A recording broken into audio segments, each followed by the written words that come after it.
Hello and welcome to the Watering Hole. Thanks for checking out this clip. Don't forget to like and subscribe because that'll make the baby Jesus cry, and I know how much you guys love making the baby Jesus cry. Alright, shall we look at some tweets? Sure. We can look at them. We won't say anything about them, but we'll look at them, put them on screen, and let the audience decide. That's the end of the show, guys. Bye. Well, the first one ties back into our first news item. Is this like when it tied back to AIDS? I don't think so. But, no. So remember, our first news item was Lauren Boebert's son got arrested.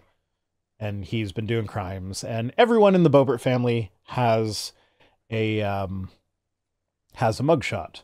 Well, on the day that Lauren Boebert's son was arrested, this is the only reason I picked that story, by the way, because I don't fucking care what a teenager did. Like, teenager did stupid thing. Big news. Woo! No big deal. But on the exact day that her teenage son was arrested for doing crimes, Lauren Boebert tweeted this out. The Biden crime family will go down as the most corrupt political family in American history. Meanwhile, the Boebert crime family, starting out with crimes. Literally a crime family. You can find a mugshot for all of them. It's always projection. Almost 100% of the time. Yeah. It is 50% of the time projection. I just have to keep on changing the percentage every single time so the stats make no sense. Stats never make sense. No, they don't. They make numbers.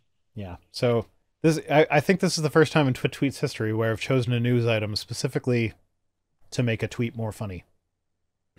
To be fair, it is a very unique way of going about things, as opposed to the usual, this person said something stupid, so we're going to make fun of them. That's it. Next tweet, K-Sorbs. All right, so first off, we got to read the Breaking 911. Says, A.G. Garland says that the Biden administration is working to block voter ID requirements because Black Americans can't afford identification, because there's always administration fees that come with administration or identification. Kevin Sorbo responds to that by saying, maybe it's just me, but it seems racist to say a group of people aren't smart enough to do something. What? What part of that had anything to do with intelligence? None of that has anything to do with intelligence. It has to do with the fact that we have purposefully set things up in such a way that demographically Black places in America, places that have a higher propensity of people who are Black, which we have a long history of doing, that lead what was it, redlining? Yes. Where we would redline districts and not give loans to people on one side of the line, and those loans weren't technically on racial lines, but you know, there just happened to be a makeup of 90 to 95% Black people on those lines. So suddenly people couldn't get out of the ghettos and couldn't get houses because they couldn't get loans because they were in a red line district. Anyway, I was just going to say none of that has anything to do with intelligence. So like saying that Black people have a higher poverty rate than white people doesn't say that Black people don't have the intelligence of white people. No, but it led me so when the BLM protests were going out in full force, it almost became a hyperfixation of mine to like study all of the stats behind the 1350 pseudoscience shit. I did a few videos on it. So now like when I get on the topic, it's like a neuron activating in my brain of like, that is wrong for all of these reasons. Bombard with info reasons. Yeah. Well, it's like my, if you go to research.viceround.com, you'll find my bombardment of all the research to do with trans people and showing how like being trans is real, being trans is okay, being anti-trans actively harms everybody, including yourself. Like every single objection they have, it's like, oh, well, here's like a whole list of studies that show that you're wrong. But anyway, I actually do have a problem with the statement that like Black Americans can't afford identification. So my problem with that statement is not that it's untrue. It's not that it implies that Black people are not smart enough to get ID. I don't know. I don't even know how he arrived there. Unless it's like one of those bootstraps things where like, oh, if they were smarter, they would have pulled themselves up by their bootstraps and been richer. But like, I feel like the fact that Kevin Sorbo is like, let's be real, he might be a washed up actor, but he's got more money than me. The fact that Kevin Sorbo is somewhat rich is proof that having lots of money does not mean that you are smart. So the inverse is also true. Having not enough money does not mean you are not smart. But the problem that I have with this is that when you actually look up poverty levels by racial demographics, Native Americans are by far the worst off. So my problem with this is not that it's like denigrating to black people. My problem with this is that it's ignoring Native Americans. So it probably would have been better for them to say something more along the lines of like marginalized groups will have trouble affording these because marginalized groups have statistically, they just have higher poverty rates. So like, yeah, but like, that's a fairly minor quibble. it explains more than my info dump, though. I mean, I wish that the Democrats would do something like this where they actually put together a bill that required voter ID. However, the voter ID is something that like you don't pay for it and every citizen is automatically registered to vote and they just receive their voter ID card in the mail or whatever. But because the thing is that like, and you could call it something like the voter ID bill, and then Republicans would vote against it because they don't want something that like is going to register more people to vote and happen automatically and be free and easily accessible to everybody. And like, yeah, that's probably a problematic way to put about, like, there's probably something I'm not thinking of that would be a big problem with that. But like they could do something like that would have a sort of like a voter card or whatever, like not specifically you need some form of government ID. It's just like when you register to vote, you get your voter ID. Oh, and by the way, you're automatically registered to vote. But then the Republicans would vote against that. And then we could all get together and be like, oh, well, the Republicans, like they said they wanted voter ID and now they're voting against it. Although I feel like you don't even need to trick them like that nowadays, because like they could have passed a border bill, but then Trump was like, no, I can't campaign on the border if you fix it before I'm in office. So they killed it. So like, you don't even need to trick them. They will vote down their own shit as long as Trump sees that that would be beneficial to him. It's not the smartest voter base, but it is a voter base. Yeah, it's almost like, and a lot of Republicans are rich, so like it's almost like having lots of money doesn't make you smart. Yeah. Next up, we get the transformed wife who Lori, says, please stop speaking on the internet. Anyway, there's so much I want to say about this one. I don't know if we have time for everything I want to say about this one. Says, the only place where sex is an expression of love is inside marriage between a husband and his wife. Fornication and adultery are not love. They're lust and using others for your own pleasure. Marry a man who loves you, a man who doesn't want to defraud you and use you, a man who wants to marry you and provide for you. Wait patiently for this. Okay. What if you can't afford to wait patiently for that? What if you're, just in a relationship with somebody and y'all two both unanimously as adults agree, hey, we should do the sex thing because we both love each other and we don't plan on leaving each other and we don't need a legal document to tell us that we shouldn't at threatening of losing half our shit to each other. Like, what's... Yeah. So I fail to see the problem with that. So here's my thing. I actually feel like sex outside of marriage is more easily demonstrably an expression of love than one inside marriage. Now, ignoring the homophobic husband and his wife shit that all of these people feel the need to throw in there. Because is it just because sex outside of marriage, there feels like less of an obligation for some people? Yeah, like, there's a cultural that's kind of what I was getting. So like right now, I am not married to the person who lives with me. We do have sex. I know, Scandalous. shocker. Holy shit. So You're here's the living thing, in though. sin. Because we are not married, she can just pick up and leave anytime she wants. There's zero consequences. So I have no financial hold on her. I have no hold on her. I have no legal hold on her. Where it's like we have to go through this difficult legal process in order for you to leave me. So like she can leave me anytime she wants and there's no consequences. She's just gone. So the fact that there is zero barrier to her leaving means that when she chooses to have sex with me, that is because it's a like actual relationship where like there's mutual respect and give and take sort of thing there, where we both agree that this is something that we want to do. Whereas in marriage, especially if in the world that she wants to create, where divorce is not a thing, then it becomes you are legally required to do this sort of thing for me, and if you don't, I will make your life miserable.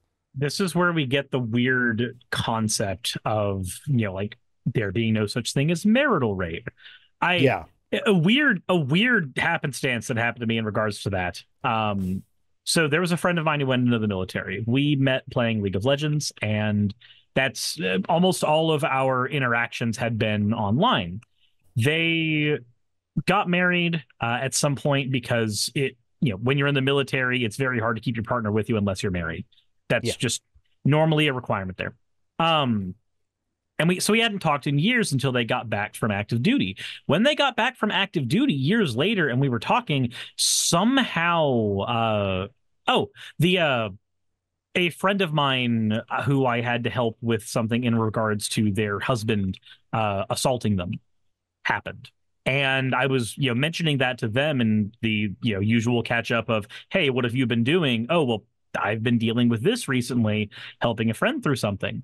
And immediately they just went, but she couldn't have been raped. They were married. Instantaneous response. And like, yeah, no, the I do at the altar is not blanket consent. Like it feels weird when you haven't talked with somebody in a long time and you're like, did our ideologies separate that much in that amount of time, or did you just change in the military? Like which one is it? I don't think I like either answer. See, I don't understand that. It's like there are times when I've said no to sex. Then there are times when she's said no to sex. I actually think if you add them up, I've probably said no to her more than she said no to me. Which is it because you wanted to have a turn in the cuck chair? No, it's usually because I'm busy working and I don't really have time for that. Because like I make sure to take the time to do what is necessary. The cuck chair. No, not the cuck chair. But the cuck chair while watching Bluey. No, I just like I don't understand the concept of being in a relationship where you feel like you can't say no. Like to me, it's like I don't want to have sex with someone that doesn't want to have sex with me.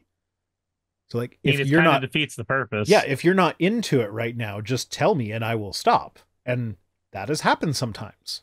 It's like okay, I will stop now. Like even as a base thing, have you ever watched porn where one of the people looked thoroughly uninterested and it was just free use porn is a thing that I don't know why it started being recommended to me, but like it came up a lot for a little while and it's just like, no, I'm not, like, why would I be interested in porn where someone is not interested? Because like that's the whole thing, is they're just doing normal things, and like two people that are like they'll be having like there will be three people in the room, only two of them are having sex, and the person who's not having sex is just having some mundane conversation with one of the people that's having sex. And it's just like that's just weird. Like it's not titillating enough to get to threesome level. It's just like the person who's having the mundane conversation is not into the sex. And I'm just like, no, not my thing. No, it is one of the strangest things, and I don't want to kink shame anybody who's into it, but I also thoroughly don't understand wanting to either be in a sexual encounter or, through porn, watch a sexual encounter where somebody just didn't want to be there. Not in like a non-con sense, but in a literally they were just there and participating, and that's all. In the free use thing, I kind of get it from like there might be an exhibitionism thing going on where like it's not so much about the sex itself, it's about the fact that I'm having sex in front of someone else and just doing normal stuff in the meantime. But yeah, it's just not my thing. Is that I think that's what the thing said. You're not kink shaming, you're kink asking why. Sure. Exactly. Yeah. Yeah. But but I mean, that's kind of my point in that, like, in a marriage, there is more of a sense of obligation there as opposed to a non-marriage. So like, I feel like the sex will be more of an expression of love outside of a marriage than it could be inside a marriage, just because there is that freedom. Like, there is no legal barrier to you waking up in the morning and saying, yeah, no, I choose to not be with you anymore. So I actually have to work to be like, I want to be a good partner, to where she wakes up in the morning and says, I actually do like being with him, so I'm going to stay. No, and that's completely reasonable. I don't see anything wrong with that particular mentality, and definitely not because I'm living in a similar situation. Like, I'm also not saying that getting married is a bad thing that will take the love out of your relationship. That's not what I'm saying here. I'm just saying it's not required, and in some ways, not being married actually, even if getting married wouldn't take the love out of the relationship, not being married and still choosing to stay together is just more of like an external demonstration of it or whatever. Which is kind of a weird way of looking at it, because most of the time, like, the wedding ceremony is supposed to be the external demonstration of love. But I'm a weird person, what can I say? The external demonstration of love was spread all on her chest. No, she doesn't like it on her chest. But, yeah, no. Fennec says, I hear kitchen noises. Yeah, she's right over there. And I could probably tell you everything that she likes, and she wouldn't care that I'm telling my audience. But the audience doesn't want to hear that, so I'm going to move on to the next tweet. Oh, but speaking of which, this guy became the main tweet. Now, I am 90% certain that this guy is a troll, but have you heard of Pope Hat's Law of Goats? No, I haven't. Okay, Pope Hat's Law of Goats is... So you know Poe's Law, right? Absolutely. Like, yes. if you're being... Like, if you're being a troll, just for the sake of being a troll, sometimes it can be hard to tell the difference when... That's more that the more extreme a position is, the harder it is to tell the true position from satire. Yeah. So Pope Hat's Law of Goats is related to that, in that if you are a troll who is trolling just for the sake of getting people's reactions, the analogy that they use for the law is that if you are someone who fucks a goat just to get a reaction out of people who are grossed out by people fucking goats, it doesn't change the fact that you're a goat fucker. I'm only doing it because it makes the libs mad, though. Yeah, but you still fucked a goat.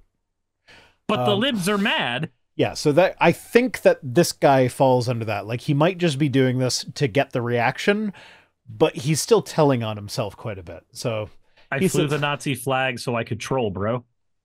Yeah. So he says, eating pussy is part of this mythology of the female penis, whereby a man... I saw this shit. pretends to suck a woman's cock. It's disgusting and beyond belief that this practice has become widespread. Now, first off, you have a trans girlfriend, so you do suck a woman's cock sometimes, I would assume. Yes. Yeah, there you go. And if I had a trans girlfriend, I would happily suck my trans girlfriend's cock. Maybe my girlfriend is trans, you don't know. You haven't seen what's between her legs. No, and I don't need to. Yeah. And it doesn't matter. Business. Doesn't matter. That's my business and her business, not yours. It's your business when you do the business. But also, like, the clit is, objectively speaking, the thing that the It's a penis female grows. penis. Yeah, I mean, the penis is more a male clit than anything, because it starts as a clit and grows into a penis, but whatever. But then he followed that up with saying clitoral deniers are treated worse than Holocaust deniers in our culture because the clitoris is essentially the Holocaust of feminism. The clitoris is the Holocaust of feminism is the clitoris, best quote. I love it. It's so amazing. Oh my God. The clitoris is the Holocaust of feminism.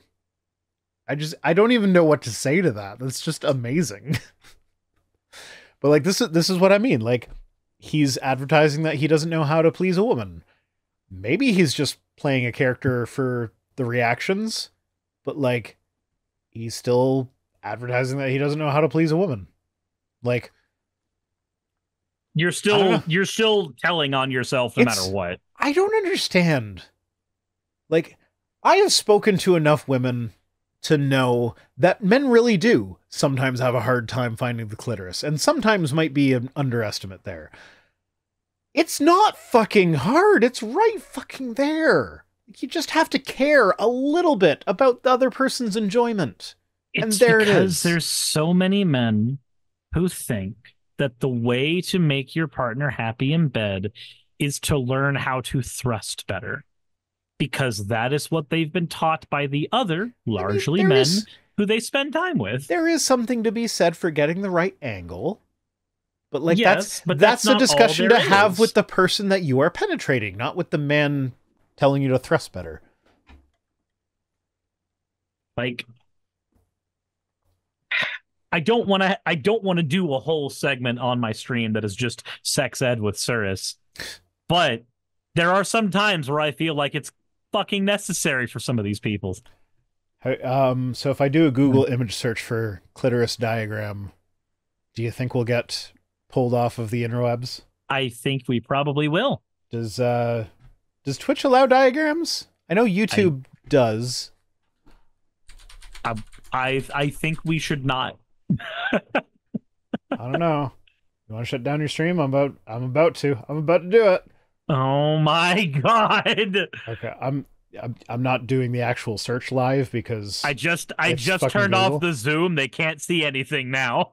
Okay. I'm gonna try it. It's not that explicit. It's not that explicit. Mm-hmm. So I'm adding it as an image. I will not make the source visible right away. There you are.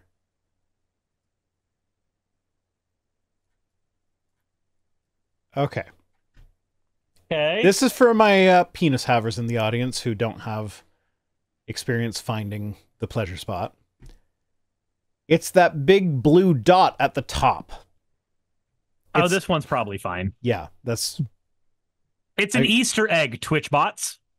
Yeah, it's so easy to find. It's right fucking there. Like, you part it a little tiny bit and there's a little nubbin right there. No, he just keeps playing with the hood. That can be fun too. Like, because the clitoris is basically a little penis, there's like a whole shaft that's like buried within the folds and stuff there. So if you get a finger on either side and you kind of like go up and down or whatever, that's kind of the same as doing this to a dick. It's fun to play with it when it's engorged. Be fun. Yeah, but like it's right there. It's so easy to find. Just look for it. Talk to your partner. It's okay to be like, hey, what makes you feel good? Tell me what makes you feel good. I'm sure they will be more than happy to be like, this is what makes me feel good. Because like most men just don't care or whatever. They just stick it in and they're like, yeah, this feels good to me, so it must feel good to her too, or whatever.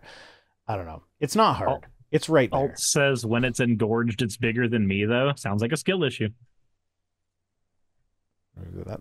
That sounds like you're a Lilliputian. Gulliver's Travels reference? Nobody? Kitsune just said, I just discovered that I've always played with the hood. And there's nothing wrong with that. You know what? And this is where it's important to have communication with your partner, because for some people, it's so sensitive that direct stimulation will be too much. So you want to go through the hood, and that's fine. Altfax says that's not a skill issue. Can skill make my dick bigger? No, but skill can negate the size of it. Fennec got my reference. Thank you. Skill can 100% negate whatever your qualms are with your own size. Absolutely. 100%. Self-confidence in your own ability to perform, communication with your partner on how you perform, and ability to use the tools that you have are infinitely better and more important than size ever could or would be. Yep. And in fact, there are several instances where your size can be a detriment. Yeah, I have seen porn with men that have extremely large penises where they can't go all the way in because there's not room for it. Like, so suddenly they can't have as much pleasure, and they only hurt their partner. It feels good to go balls deep. So why would you not want to be able to do that? And like the majority of the nerve endings on the interior are within the first 3 inches. So like as long as you're 3 inches or more, you're probably fine.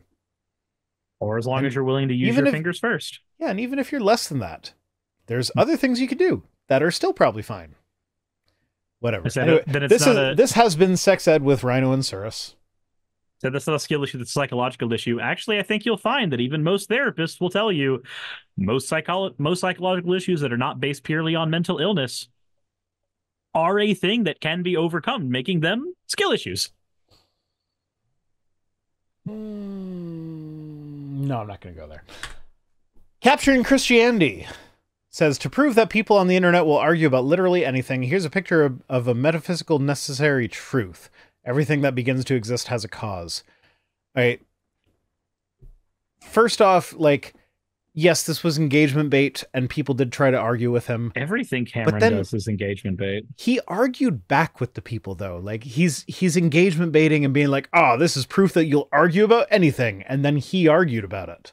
So, like, you're kind of, like, that's a self-fulfilling prophecy. But also, like, it's not a metaphysically necessary truth. Like, to quote Sean Carroll, cosmologist, who deals a lot with physics, metaphysics must follow our physics. It has to obey the laws of physics, the rules that we understand from physics. They don't get to be separate. Yeah. And so the thing that physics has taught us is that causality is not as simple as we understand it in our brains that evolved to survive on the plains of Africa. I mean, what's funny is that the only reason that our brains even function that way is because what is called type 1 thinking. The type 1 thinking of everything being a linear point A to point B is a survival tactic. The bush rattled. A predator's in the bush. Like that is just the survival part of your brain. I mean, the clip might also be in the bush. It's worth investigating. Search for it. See if you can part the bush. Yeah, but even the statement, everything that begins to exist has a cause. Okay, first off, that's a composition fallacy when you apply it to the universe as a whole, because like everything within the universe that begins to exist is not the same as the universe as a whole. Because like begins to exist, what does that even mean within the universe? Usually within the universe, things that we've observed, it's stuff that exists reconfigures to be new stuff. So, like, in a sense, means nothing has begun to exist as far as we understand it. Yeah, its components have already existed. And as far as we can tell, it's existed as long as the universe has. We have zero experience with the beginnings of universes. We don't know if causality would work the same way for that as it does for the stuff within the universe. So that's literally a composition fallacy. But also, even within the universe, when you get down to the quantum level, you see that causality is fucking weird. I'm not even going to pretend to fucking understand it because it is fucking weird. All I know is the minute I found that observation can change something, I stopped looking into it. Yeah, there's worse stuff like that where like it's not even observation can change something.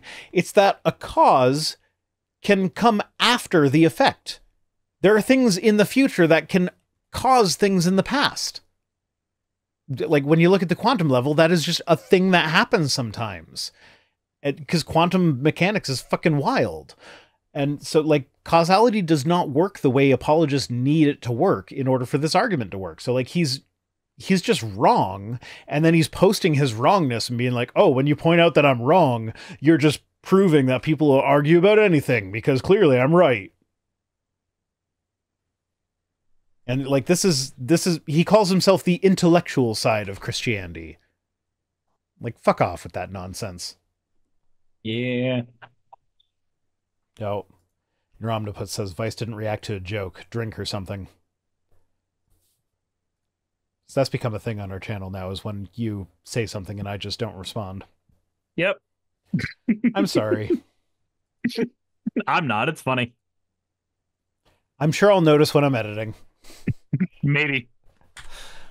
I'll get a WhatsApp message about it at like 3 p.m. on a Tuesday.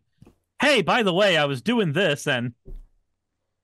Here's why I didn't respond to you. It's not because I ignored you. It's because of X. So Frank Turek says, cancel culture claims they're fighting for justice, yet they're silencing people who might have a better view on how to be more just.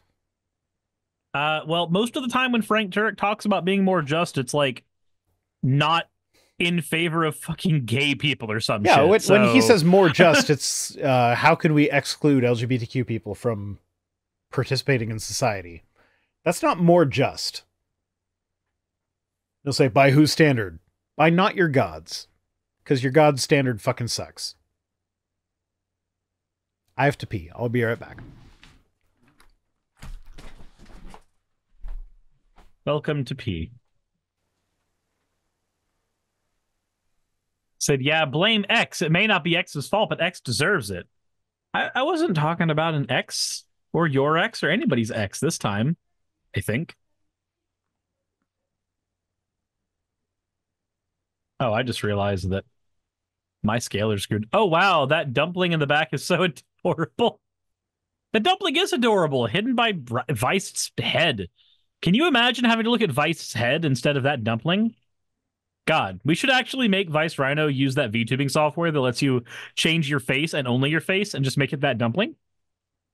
As he's speaking, it's just perpetually that dumpling. So like, I don't have an X, never opened a Twitter account. Oh. I mean, to be fair, that is also a proper usage of the term X. All of those things. So I cashed in my free pizza coupon tonight and got another free pizza coupon. Pizza sounds really good. I shouldn't have pizza. I should make the burgers that I've set out in the fridge, but like, I really want pizza now. I really do. Twitter or Ingress were supposed to call it X now? No. You had pizza for dinner? Yeah, but Stoff, you're like near you like near New York? 90% of your diet is probably different kinds of pizza. At least that's what I would assume.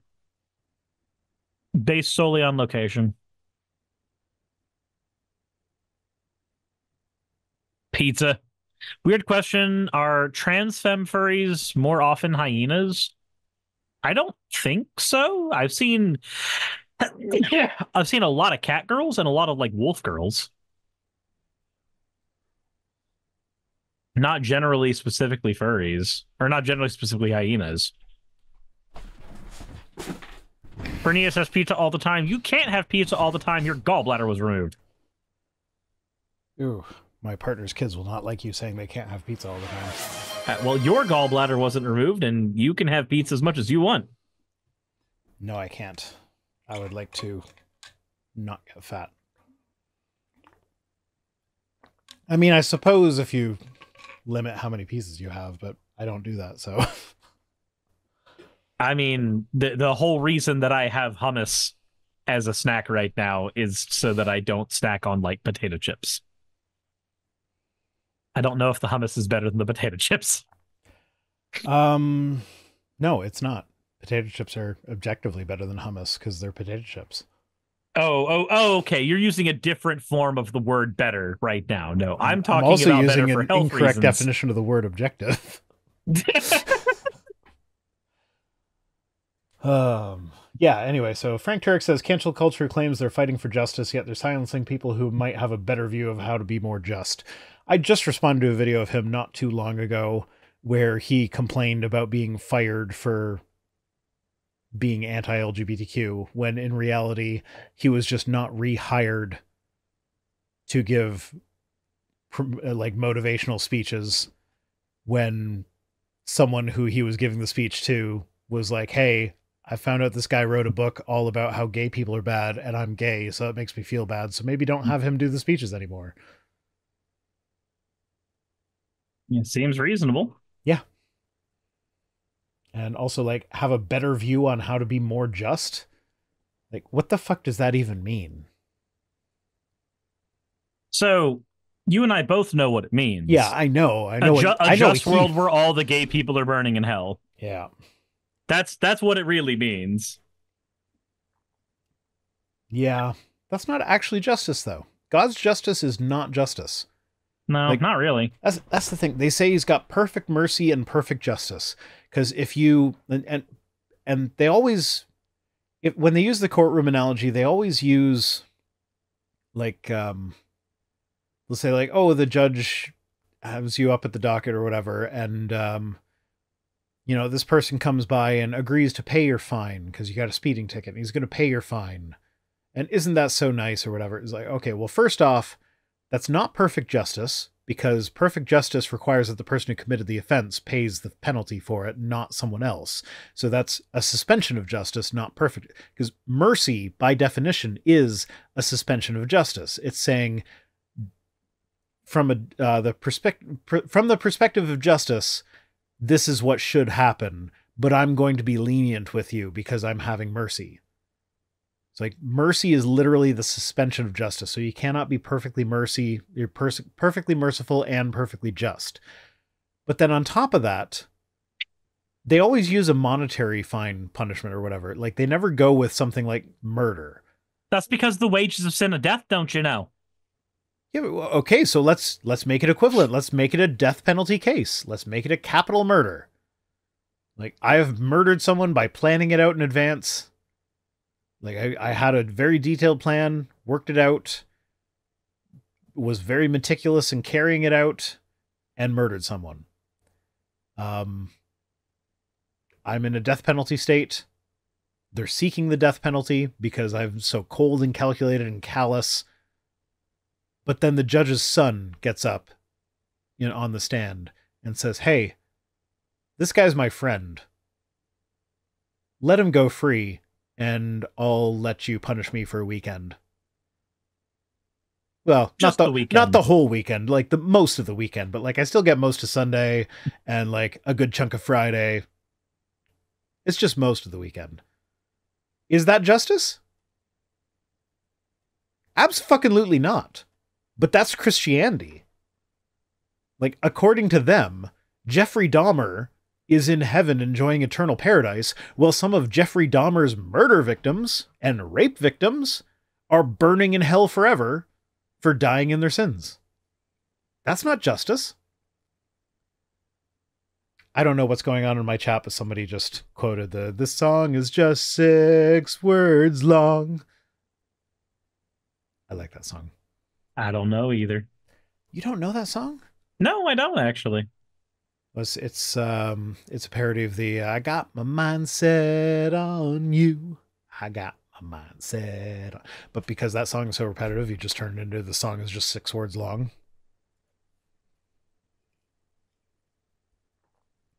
And I like it. Anyway, we got more Frank Turek. Why do we have to have 2 of them? You know what? I'll take it. It's not Case Words. It's Frankie. Yeah, we only got 1 of him. He says, leftists believe they are infallible and nobody else can have an opinion. If you disagree with them, you need to shut up. That will not bring anyone to the truth. I don't know that many leftists that believe that. Most people believe that they've come to that conclusion, or they came to that conclusion after being on the right for a while because they grew up in conservative households. So they recognize their fallibility most of the time. Yeah, I was just gonna ask, like, which side is the side that's asking to ban books that disagree with them? I'd also say from personal experience, I've had a friend of mine who is conservative literally say the words, "No, my worldview is objectively correct." And I haven't heard that for most of my friends on the left. So I mean, when you look at his last tweet, Like, oh, I've got a better view on how to be more just. Meanwhile, nobody else is allowed to have an opinion. Also, like, which side is the side trying to ban pride flags? You can't have pride flags in hell, Like, or something. Yeah, they're banning books. They're banning pride flags. They're trying to ban they're trying to ban drag shows. Like they're trying to ban all these things that are clearly covered by the First Amendment. They want to ban things that make them feel icky. And that's it. That is the end all be all of 99% of all of these arguments. They don't want to admit that that's the be all end all of 99% of all those arguments because it makes it sound illogical and childish as fuck. Well, but it is illogical and childish as fuck. Yeah, it is in fact that. So, you know, what are you going to do but call a horse and a spade a spade? I don't know. Drew says, I will say that I've chatted and left his Twitch chats and the minute. Right. So, but there's a difference between the general population consensus and a YouTube chat or a Twitch chat online. So we have cultivated a very specific audience here. If you come into either of our chats and start spewing transphobic nonsense, you are going to be shut down very quickly because we have cultivated an audience that is very much pro-trans rights, very in favor of that.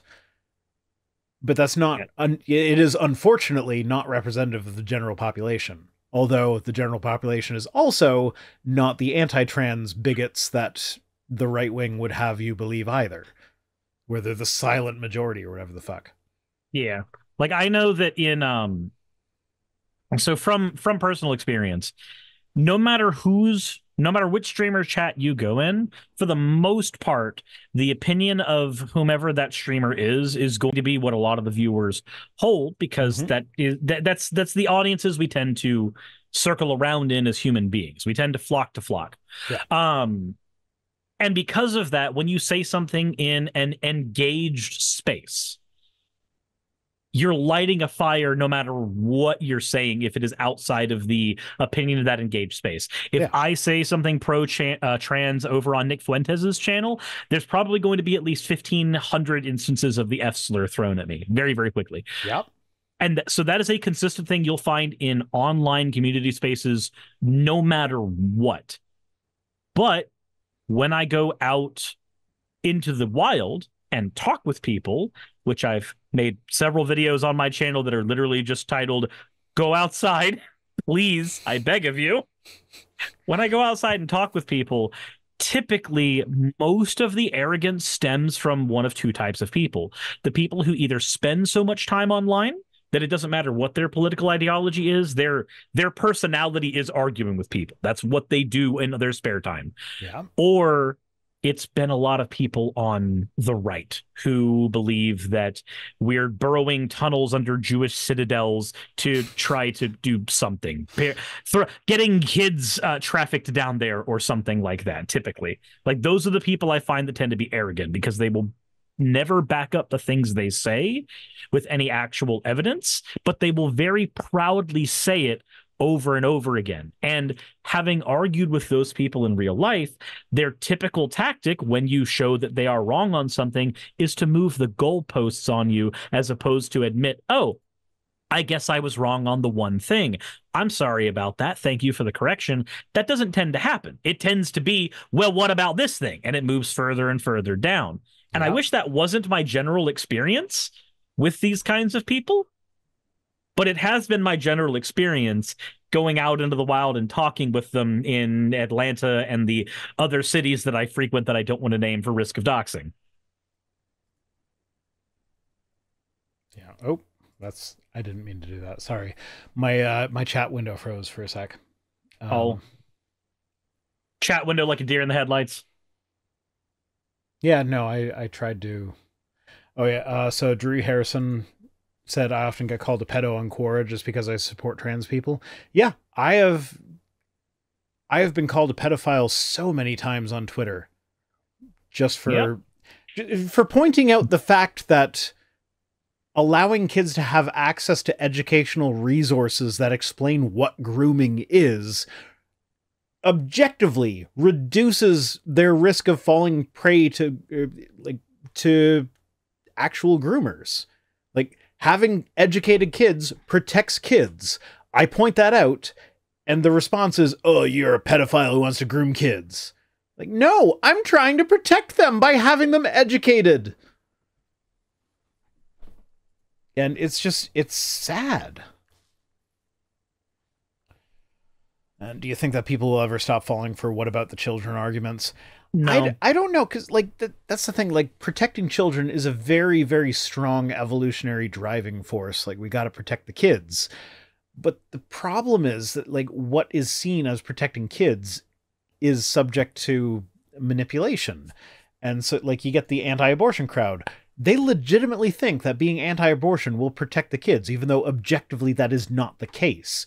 Anti-trans people will think that they are protecting the kids, when objectively speaking, like, in research for a video today, I came across a study that was pointing out that kids who are pressured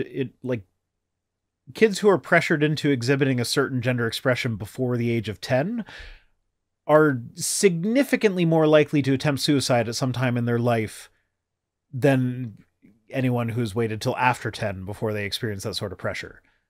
And like, that hits fucking hard for me, because I have more than one kid that is under 10 that is experiencing that. Yeah, you can see your own kids in it.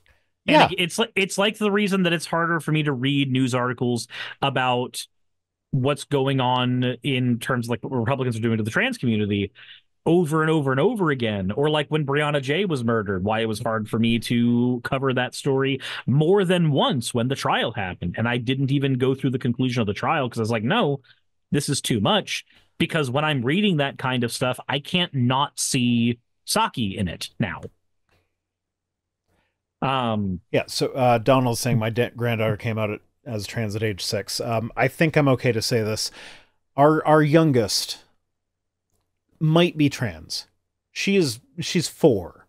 So like, it's an age where like, yeah, when you talk to older trans people, like, when I say older here, I mean like more mature, not necessarily like old people, but like when you talk to mature trans people, oftentimes they'll be able to tell you, yeah, I knew that I was not the right gender when I was very, very young. But she's also 4. She pretends she's a fruit bat sometimes. So like, is she trans? Could be. Could also not be. The best thing for her is to allow her to explore that for herself at this point. Figure it out yourself. Support whichever decision ends up getting made. Yeah. Like that's the typical good thing for a parent to do in most situations, turns out, actually. Yeah. And this is where I really struggle, because like I read that where like, if you're pressured into changing your gender identity before the age of 10, that significantly increases your risk of attempting suicide. Her dad is very much like, oh no, you're just trying to make her trans. Like, no, we're trying to let her express herself, and you doing what you do is putting her fucking life at risk. And that makes me so fucking angry. And it's just, I forget how we even got here, but I'm just like, See, I want to protect the kids. Okay, this is what I was getting at, was that her dad, like, I have no doubt that he wants to protect her as well. But because he's fallen prey to this like nonsense bullshit about how people are trying to trans the kids, instead of just letting her express herself and explore her gender identity on her own, he thinks that we are trying to make her trans, when it's like, no, she came to that decision on her own. She told us, like, if it was up to us, I would rather that she'd be cis and her dad accept her for who she is. But that just does not appear to be the case at this point. Now, like, if she comes back later and is like, oh yeah, no, I was actually wrong there, I'm actually a boy still, then be like, okay, great. I'm glad you had that. I'm glad you had the freedom to explore that and make that decision for yourself instead of being forced into it. And reminds me, Like, so before the topic got dire, on both of our accounts for similar reasons, I was going to make a joke about Alan Cummings' portrayal in Reefer Madness, if you've ever seen the Reefer Madness musical. I have not. Is Alan Cummings? I feel like I know that name. He played he played the villain in the second version, or in The Mask. Yeah, he played the villain in The Mask. He's a very, very funny actor, but he plays the villain in Reefer Madness as well. And the beginning of that musical. Yeah, wait, musical? Yes, the Reefer Madness musical with Alan Cumming as the opening act. It is my favorite musical of all time. And the beginning of it is Alan Cumming trying to convince a group of parents that marijuana will turn them into zombies and start the apocalypse because of communism. I've seen the like 1950s black and white Reefer Madness thing. I've not seen any of the redos of it. Well, like, was it done as a joke? Oh, it's a musical satire. Okay. It is entirely making fun of the premise of the original Reefer Madness. Okay, because the original Reefer Madness is fucking hilarious, but for all the wrong reasons. This one's hilarious for all of the right reasons. Okay. It is, and it I love musicals to begin with, so it didn't help at all that this was the musical that my drama teacher introduced me to when I was in high school. So when you said Alan Cumming, I pictured Alan Armstrong, and I was like, is he talking about the guy who played Thenardier in the 10th anniversary of Les Miserables? No. But no, I was wrong. But that's who I thought of. See the kids. I'm just like, he is not a funny man. He's kind of a serious guy. We go to the racist tweet. Alcohol is a depressant. It is, yes. So there was a video where Whoopi Goldberg said Joe Biden could throw all Republicans in jail and dismiss all claims. You come and try, we'll have some fun. I watched the clip for this. I didn't download the quick clip because it wasn't necessary. It was what Whoopi Goldberg said, and they included it in the clip, by the way. I was actually surprised that they kept the context in, and it was enough context to see how ridiculous they were being. She was explicitly saying, if Donald Trump's legal arguments actually work, then what that means is that Joe Biden can now throw all Republicans in jail and not face any legal consequences. And then she said right after that, and that is a very, like, the audience started applauding, and she turned to the audience and was like, no, that's a bad thing. And they posted that as if Whoopi Goldberg said a bad thing there. It's like, no, she's pointing out how hypocritical that argument is, how dangerous that argument is, and how much you don't want that. But then Asian Dawn here posted it saying, come and try it, you ape-looking Klingon she-man. I've got 91,000 rounds. So that's racist as fuck. Mm-hmm. And I reported that, and Twitter came back with like, oh yeah, we didn't find that they violated anything. You know, of course, because Twitter doesn't. Yeah, calling a black woman an ape-looking Klingon she-man is definitely not violating our, you know, the policy that we have against, you know, promoting racist tropes and stereotypes or whatever.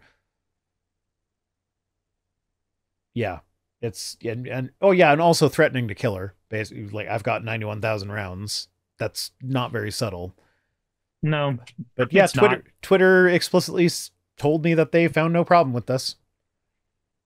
So yeah, fuck Twitter. That place is a shit show. Like, I feel like I'm at a point where if Twit Tweets wasn't a show that I did, I would have no problem just putting down Twitter and being like, nope, never again. Oh, speaking of which, if you are on Twitter still and you use the app, look into how to turn off the calling thing, because now anyone that you follow or follows you, I forget the specifics, but like, they can just call you now. And like, fuck that. Yeah. Thankfully, I don't use the app because I actually have an extension on Chrome that will hide all the Twitter Blue posts. So like, whenever, like, if somebody with Twitter Blue posts, unless it's someone that I follow, it just hides it the same as if you've blocked the person. Like, it doesn't actually block them. It just shows it as if they've been blocked. And it's great. It makes the Twitter experience much more usable. But Yeah, it's not compatible with the app, so I go through a browser on my phone, so I don't use the app. So when they rolled out that thing where anybody can call you, I'm like, well, I don't have to worry about that.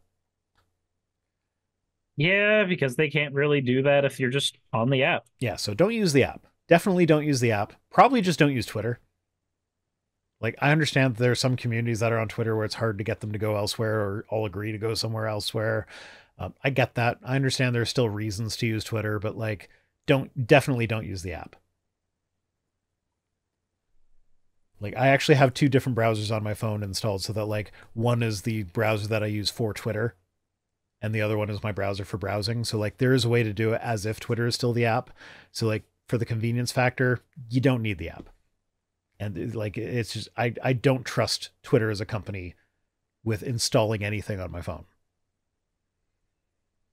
If you wouldn't trust Elon with installing shit on your phone, why would you trust him with installing shit in your brain? I mean, how many of the monkeys died from burns from it? Like fuck, how did that even pass muster for human trials at this point? Because he's got lots of money. Yeah. Okay, well, we're going to end on a stupid note. Tim Pool says it should be illegal not to believe in God. Like, aside from the blatant First Amendment violation, do you really think you can legislate belief? Like, you can't legislate me into being convinced that Christianity is true. Unfortunately, and this goes with the Poe's law thing. There's only so many times you can fuck a goat to make the libs mad before you're just the goat fucker. So unfortunately, Tim made a post on Twitter about, I want to say 6 months ago now. It was some time ago. Actually, it was probably a year ago now, saying that he was going to turn all of his tweets into parody tweets or not, and he wouldn't ever say which ones were which, just to see which ones would make people more mad. So Poe's law, at some point, we just have to accept that everything you're saying is you being an insane, batshit dumb person. Yeah. So Abyss sent 250 bits, says first time watching the stream, but love your YouTube content. Thank you, Abyss. Yeah, no, Tim Pool definitely falls into the you fucked a goat. Doesn't matter if you did it ironically, you still fucked a goat category of people. This actually kind of made me think of Armored Skeptic. Is a lot like I've been getting a handful of people trying to defend when I did my response to his moon landing video. There've been a handful of people defending him, being like, "Oh well, he explicitly said in this video that is not anywhere close to, like, there's not even a hint that this video is related to this kind of content whatsoever." Where he said that he's going to be playing a character or whatever, and he's trying to pull a trick on people to see how many people he can get to believe that he's actually believing these conspiracies. But like, at some point, you're just the one spreading the conspiracies. Like, I'm not an Armored Skeptic fan who has watched all his content, but I've done a much deeper of a dive than your average YouTuber who, like, YouTube watcher who will like just watch one or two videos from a person, maybe subscribe, probably not watch everything. It's like, let's be real. Most people don't watch every single video from every channel they're subscribed to. But like, I actually went looking for him explaining that it was him being a character, because that was the first, like, when I tweeted about it, somebody commented that and was like, okay, I'm going to look into this. I'm going to see if I can find him saying that he's just being a character. And I couldn't find it. And eventually I found something that's like, I could kind of see how this maybe might be interpreted as him saying that he's going to play a character, but it's not like explicitly stated. But apparently there was another one that I missed somewhere that wasn't even remotely associated with the group of videos that I was looking at, where he explained how, like, him promoting conspiracy theories was actually him setting a trap to make some point in the distant future about something. It was like, no. If you make this many videos promoting conspiracy theories uncritically, and those are the only videos that get views anymore, and you seem to just be chasing those views, you may as well just fuck the goat. You just fuck the goat. Sure, you're trying to do it to prove that other people will be like, haha, that guy fucked a goat. But like, you still fucked a goat. Yeah. At a certain point, we just have to accept that you will be the person saying batshit crazy things. Yeah. And you're not supposed to take it seriously, but it's all you're saying now. Well, and that's the thing with him though, because like so much of the moon landing video was stuff that like that is debunkable with less than 5 seconds of Googling. Like it's such an easy thing to debunk. And so I'm like, is this him like just making points that are so obviously bad that that's him like that's the hint that it's all satire? But at the same time, you go back and you're like, you brought it up before where the there's the H bomber guy video where like someone was anti-trans or whatever, and then he just like kind of leaned into the microphone and was like, yes, well the pro-trans studies and papers were scrolling past. That was in response to Armored Skeptic. That was an Armored Skeptic video. And like I found the clip for that and was like, yeah, no, Greg did not do even so much as a cursory Google. He just said there is no evidence, as if that was a definitive fact, and left it at that, when 5 seconds of Googling would have proved him wrong. He then deleted or privated that video, showing that like he recognized that he did something wrong, or he just didn't like the backlash. But it's like, here was him being sincere, and he didn't bother to do a Google search for this very easily debunkable point. And here's him doing the moon landing video where his points are easily debunkable with a 5-second Google search. So is that him throwing a bone to us to like, that's a hint that it's satire because it can be debunked so easily? Or is that just him displaying the same laziness that he displays in other things when like he thinks something is true and he doesn't put critical thought into it? Bill Nye made him angry for being right. But like, I can't tell. So I'm just going to assume that he's being sincere because you're fucking a goat on camera, man. Whether you're fucking it ironically or not, you're still fucking a goat. This one's not going to be monetized. I've said goat fucking way too many times. No, it will be monetized because you're way more lucky with that than I am sometimes. Yeah, I am weird. Okay, the stream itself won't be monetized, but every single clip from the stream will be monetized, which like I don't understand how that happens, but it does. Every video upload that I put in the last 48 hours have all been demonetized, and it feels weird. No, all of my streams are demonetized, but when I cut the streams up into little chunks and upload them, all the chunks are monetized. So it's like, what part of it was demonetizable? But then people don't really watch the streams on their own, so I'm not really. It was just a bot looking through it. Yeah. Like, I probably could just have them review it, but whatever. I don't know. Anyway, that's the last tweet. So, yeah, we're a little bit late tonight. So, yeah, God help you, because I can't. Is that what I say now? I forget. Who fucking cares? I don't even know. My Stream Deck looks different. Your Stream Deck looks different? I had a bunch of stuff set up for last week, but I deleted them now, and so now there's all these empty spaces that I'm not used to. So I have to find my credits button. So fuck off or whatever I say.